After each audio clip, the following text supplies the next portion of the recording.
Hi everyone, this is Ryunma here once again to deliver another video game countdown. Cuphead, I think, is probably one of the best games I think I've ever played, with a great aesthetic and a great difficulty curve that makes it so satisfying whenever you beat a new boss. I still haven't finished the game yet, blame my own laziness, but I'm currently trying to fight my way through the King's Casino, right before the boss battle with the Devil and King Dice. I have fought these people so many times that I think I'm starting to see them when I close my eyes now. And when you're exposed to something to such a sheer degree as this, don't think there's anything left for me to do but to make a countdown video ranking them from best to worst. Now on with the countdown. Okay, first of all, Piruletta is way too large for her stage, so the only way to avoid her is by jumping on the floating platforms, which you have to parry to turn actually usable. And it only lasts for a couple of seconds before you have to jump over to another one. This wouldn't be so bad if she didn't keep moving! No. So you have to get the timing right on the poker chip platforms, while simultaneously avoiding the freaking ginormous boss that is literally dancing around you. It's like, when am I supposed to attack? Thankfully, most of the other bosses on this list stay in one place, but let's leave that aside for now. And the worst part is Piruletta's ball attack. Every now and then, Piruletta will pause in place and start spinning the roulette wheel that makes up a good part of her body. This releases a shower of little white roulette balls that you have to get out of the way of, except they fall too fast for you to really dodge too well. I've only beaten her once before, and I hope to ideally never face her again. Seriously, I pray every time that I don't land on the number 9 space and wind up fighting her. Or was it 7? Anyway, basically, Piruletta is a case of enter this battle without a super, and you're dead. I mean, sure, roulette wheels are meant to be a game of chance, but in this battle, the odds are stacked against you right from the very beginning of the fight. While I will give them points for the wordplay, nothing else about Hocus Pocus is fun. He will spend the entire fight sitting in his hat, sending rabbit skulls at you to surround you and hit you. Though, okay, that's pretty cool too. It took me 3 or 4 tries before I looked up online how to avoid them. That's by using the floating car in the middle of the battlefield there. That is the only place where you can see his attack coming at you from all 6 directions and know where and when you have to move to avoid it. But even that isn't easy all the time. There are indeed several instances where the skulls will surround you and you have no chance to get away. He also has a spell that fires a line of card suits that can come from up or down. And these at least contain things that you could parry to fill up the super meter, but they're also nigh on impossible to hit if they're coming down.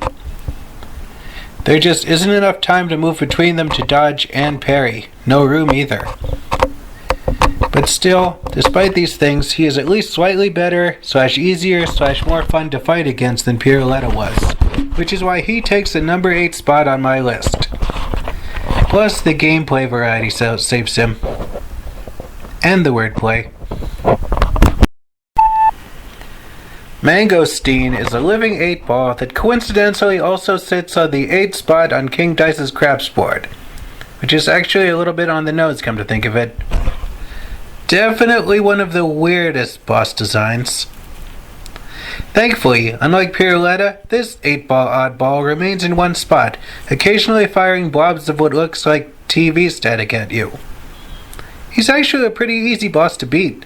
But what's not easy to beat are his 2 stage hazards. 2 little pieces of pull stick cleaning chalk that bounce and roll themselves across the stage, constantly getting in your way. Now, most bosses up to this point have had little minion things on the screen with you, but they can easily be dispatched with a few shots. Not these guys. That's right. Mangosteen's little pull chalk minions are invincible. Hitting them will not work. Your only hope is to keep shooting Mangosteen whenever possible, while trying like hell to avoid the minions and to a lesser extent the static balls. And guess which one is easier? The Tipsy Troop sit as a tough luck penalty for hitting the 1 space on King Dice's board. You would think that being the first boss they would be easy, and they would be if there wasn't so dang much going on. You've got the whiskey glass spilling himself across the horizontal, the bourbon squirting himself down on you from the vertical, and the martini glass that spawns flying olive eyeball minions that can shoot at you. There is just so much going on all at once that anyone too slow is practically guaranteed to take a hit. But what puts the tipsy troops slightly higher than Hocus Pocus is the fact that they fight as a trio. This means, in case you haven't figured it out, that taking out one of them guarantees that their attack is no longer coming at you. Usually, my eating them order goes whiskey glass, martini glass, and then bourbon. Plus it helps that the olive things that shoot their pimentos at you can sometimes have them be pink so that they can be parried. It is the smallest of victories. He's no cymbal clapping monkey from Stephen King, and he's way less disturbing. I mean, look at this, and then look at this. But don't let his looks fool you. Mr. Chimes is just as fun, if not more fun, than a barrel of monkeys. He can't be harmed until you've used your plane to parry the proper cards in his matching game. But that's not so bad because his one attack is super easy to avoid. Plus, it's a fun challenge to remember the card positions in the memory game.